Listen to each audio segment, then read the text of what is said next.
Dobrý deň, volám sa Kristína, som matkou dieťaťa so znevýhodnením, ktoré má Aspergerov syndrom a cca pred rokom akčných rodín občianskeho združenia, ktoré sa zaoberá vlastne pomoci osobám s poruchami autistického spektra, ale aj s prevenciou proti šikane, s pomoci ďalším znevýhodnením a hlavne rodinám so znevýhodnením a s podporou vlastne inklúzie.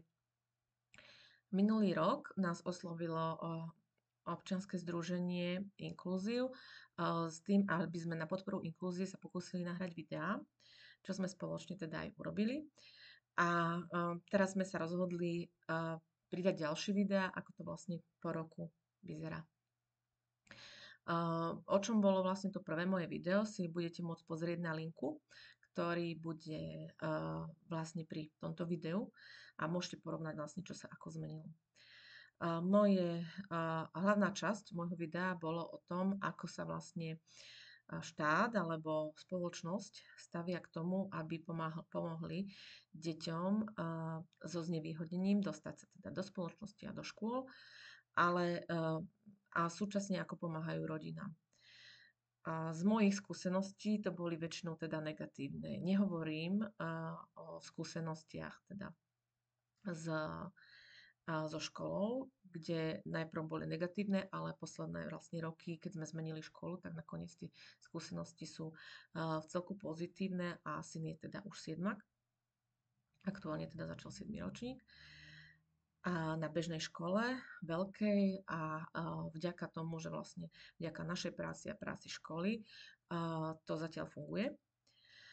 Ale horšie skúsenosti som teda mala s úradom práce, kde keď som prišla po stanovení synovej diagnózy, kedy mi doktorka povedala, že teda bolo by fajn, keby som so synom bola doma a že existuje niečo také ako opatrovateľský príspevok alebo príspevok na opatrovanie, tak že by som si o to mala požiadať, tak som prišla, pracovníčka ma privítala doslovne slovami, že a čo by ste chceli, však vie chodiť.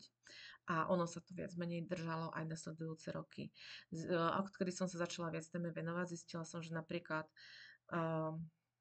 miera odkázanosti, ktorá sa posudzuje na základe toho, že nakoľko potrebuje to ten človek, či už dieťa alebo dospelý, opatrovanie sa posudzuje podľa tabulky, ktorá vznikla v 60. rokoch 20.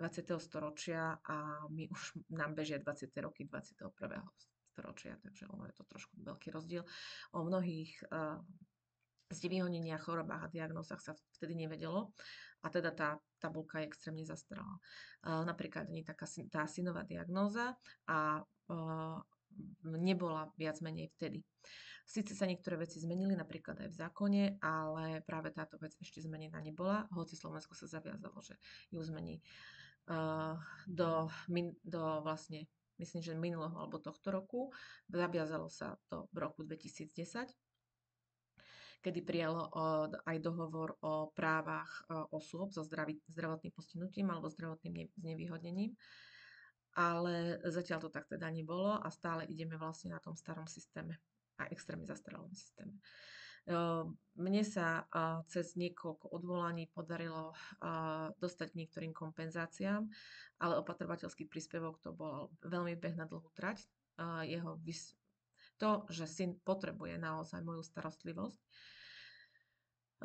trvalo dokázať skoro 3 roky cez rôzne odvolania a dokonca podania správnej žaloby na súd, kde som sa obhajovala sama. Napriek tomu som vyhrala a vlastne boli zrušené rozhodnutia Úradu práce aj Ústredia práce, sociálnych vecí a rodiny, ale súčasne nebolo ako keby zohľadnené to, ako podľa zákona sa má postupovať. To znamená, že má sa vlastne vrátiť napríklad finančné prostriedky zaplatiť od podania žiadosti. Mne to bolo vrátené len za 2 mesiace, lebo že som doložila poslednú správu, ktorá vlastne hovorila že proste, ktorá bola ako keby nová, pritom ja som celý čas dokladala rôzne správy od rôznych odborníkov, ktoré boli teda potrebné, ale stále mi to akože mi bolo ako braté do úvahy.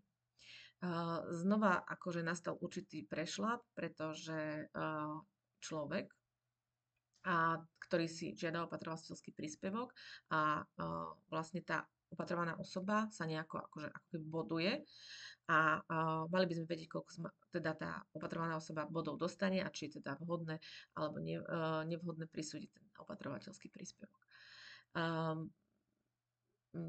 Na základe toho súdu a všetkých týchto vecí, hoci som opatrovateľský príspevok dostala, znova tam nebolo popísané, že skade vlastne prišli na tie body. Takisto a pritom na 30 stranách súdkyňa sama vyžadovala, aby mi to bolo vlastne povedané. Keďže to tak dlho trvalo, mali sme právo na odvolanie, ale rozhodli sme sa teda neodvolať. A hoci to bol, vlastne stratila som okolo 12 000 eur, ale keďže to tak dlho trvalo aj s tým súdom a všetko vlastne bolo na mojich pleciach, manžel ma síce podporoval, ale predsa len ja som vlastne osoba, ktorá je najviac so Simonom aj celkovo, takže manžel povedal, že proste aj keby sme mali jesť seno, tak už proste sa odvolávať nejdeme kvôli mne a kvôli tým stresom a všetkým veciam, ktoré som vlastne musela podstúpiť, kým sme sa vlastne k tomu opatrovateľskému príspevku dostali. Dostali sme sa k tomu teda minulý rok, zatiaľ mi je teda vyplácaný a väčšina teda prostriedkov je používaná napríklad či už na plnohodné hmoty alebo celkovo na rôzne terapie, takže zatiaľ je len ohľadne toho je kontrolovaný. Keďže sme sa neodvolali a my sa snažíme v rámci občianskeho združenia podporovať vlastne aj boj proti šikane, aj inklúziu. Oslovovali sme viackrát napríklad aj verejného ochrancu práv a v rámci jedného stretnutia s ním a vlastne toho, že ja som vlastne hovorila, že ako to je, tak mi povedal, že by som k nemu mala dať teda podanie, lebo že to nie je zákonné. Po dlhšom prešetrovaní mi teda prišlo aj rozhodnutie a prišlo teda aj úradu práce, že nebolo vlastne splnené a že boli porušené moje ústavné práva a hlavne právo na to, aby mi bolo vysvetlené, že ako sa dostali k tým bodom, že prečo zrazu má toľko bodov a predtým nemal, pričom vlastne tá diagnóza je trvalá, nevznikne len tak a nevylieči sa len tak. Je to vlastne chronické, alebo ako by som bola celoživotné ochorenie. Takže zatiaľ si dopisujem na úrad práce s verejným ochrancom práv a ja neviem ani, ako to dopadne. Ale napriek tomu sa snažíme vlastne tieto naše skúsenosti odovzdávať ďalej, keď zistíme, že je proste niekto,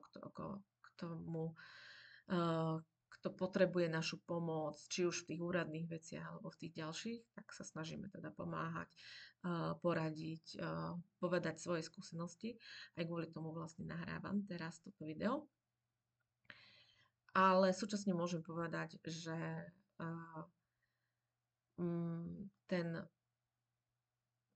že tá inklúzia je aj tak najviac založená na tom, nie na tých finančných prostriedkoch, nie na tom, či dostanem opatrovateľský príspevok alebo nie. Ani vlastne rozvoj môjho syna na tom nie je založený. Len mi to môže pomôcť, aby som mohla zostať doma, aby som sa mu mohla viac venovať, pretože v rámci svojej diagnózy môže mať určitý progres. Môže postupovať, môže byť napríklad pre spoločnosť, môže byť pri správnom prístupe a vlastne v rámci tej socializácie a v rámci ďalších vecí môže byť nakoniec zamestnaný, môže prinášať spoločnosti úžitok, môže byť užitočný nielen teda pre svoje blízke okolie, ale vlastne pre viacerých ľudí.